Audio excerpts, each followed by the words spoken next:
அண்மைச் செய்தி. தமிழ்நாட்டில் பருவமழை தீவிரம் அடைந்துள்ள நிலையில் 12 மாவட்டங்களுக்கு கண்காணிப்பு அதிகாரிகள் நியமனம் செய்யப்பட்டிருக்கிறார்கள். மழை தொடர்பான பாதிப்புகள், நிவாரணப் பணிகளை ஒருங்கிணைத்து பணிகளை மேற்கொள்ள கண்காணிப்பு அதிகாரிகள் நியமனம் செய்யப்பட்டிருக்கிறார்கள். அண்மைச் செய்தியாக நாம் பார்த்து வருகிறோம்.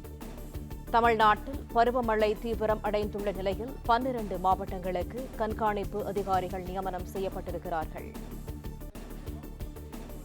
பருவமழை தீவிரமாகியுள்ள 12 மாவட்டங்களில் தலா ஒரு IAS அதிகாரி கண்காணிப்பு பணியில் ஈடுபடுவார் என தெரிவிக்கப்பட்டிருக்கிறது. கூடுதல் தகவல்களை தருகிறார் செய்தியாளர் பாண்டிகராஜன். விவரங்கள். வங்கக்கடலில் உருவாயிருக்கக்கூடிய குறைந்த காற்றழுத்த தாழ்வு மண்டலத்தின் காரணமாக தமிழகத்தின் பல்வேறு மாவட்டங்களுக்கு ஆரஞ்சு மற்றும் சிவப்பு நிற எச்சரிக்கைகள் விடுக்கப்பட்டிருக்கிறது.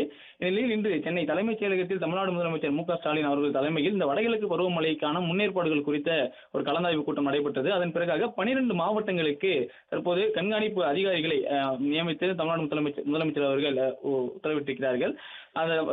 மாவட்டந்தோறும் சிறப்பு அதிகாரிகளாக அவர்கள் செயல்படுவார்கள். அங்கு மழை முன்னெச்சரிக்கை நடவடிக்கையாக மேற்கொள்ள வேண்டிய பணிகளை எல்லாம் அவர்கள் மேற்கொள்வார்கள் என்று சொல்லப்பட்டிருக்கிறது.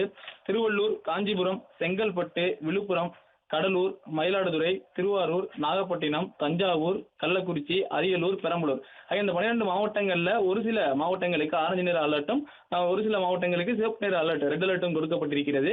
அங்கிருந்து தொடர்ச்சியாக மழை காரணமாக ஏற்படக்கூடிய அந்த பிரச்சனைகள், அவர்களுக்கு மக்களுக்கு தேவையான அந்த முகாம்கள் உள்ளிட்டவை எல்லாம் மேற்கொள்ளப்படுவதற்கான பணிகளை அவர்கள் தொடர்ந்து கண்காணிக்க வேண்டும் என்று சொல்லி மானிட்டரிங் ஆபீசர் இந்த 12 மாவட்டங்களுக்கும் அவர்கள் கண்காணிப்பு அதிகாரிகளாக செயல்படுவார்கள். உடனடியாக சென்று மழைக்கான நிவாரண பணிகள், அதாவது முன்னெச்சரிக்கை நடவடிக்கையாக செய்ய வேண்டியவை, மேலும் மக்கள் பாதிக்கப்பட்டால் அவர்களை கொண்டு வரக்கூடிய முகாம்களுக்கு எங்கு கொண்டு செல்வது, அந்த பணிகள் எல்லாம் அவர்கள் மேற்கொள்ள வேண்டும் என தற்போது தமிழ்நாடு முதலமைச்சர் அவர்கள் 12 கண்காணிப்பு அதிகாரிகளை நியமித்திருக்கிறார்.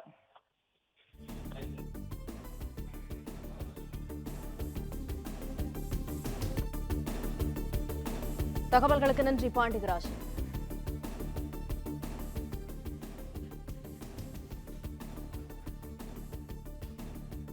பிளே ஸ்டோர் மற்றும் ஆப் ஸ்டோரில் இருந்து பாலிமர் செயலியை QR கோடு மூலம் பதிவிறக்கம் செய்யுங்கள். செய்திகளை உடனுக்குடன் பெறுங்கள்.